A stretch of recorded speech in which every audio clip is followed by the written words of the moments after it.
Tiniyak ng Philippine Athletics team na matutuldukan na ngayong taon ang kanilang medal drought sa Asian Games.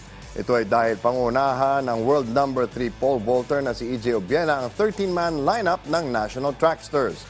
Ang 27-year-old Tondo-born athlete ang kasalukuyang Asian record holder matapos makapagtala ng lundag na 6-meter mark sa Norway noong Hulyo at World Athletics Championships 2023. Ang Asian Games ang isa sa nasa bucket list ni Obiena na unang beses pa lamang niyang lalahukan ngayong taon.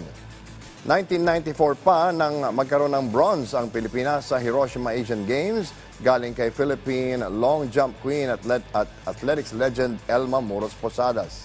Kasama si Obiena na susubok ring makapag-uwi ng medalya ang 12 pang ibang miyembro ng koponan. Gaganapin sa Hangzhou Olympic Sports Center Main Stadium ang mga laro sa athletics na magsisimula sa September 29.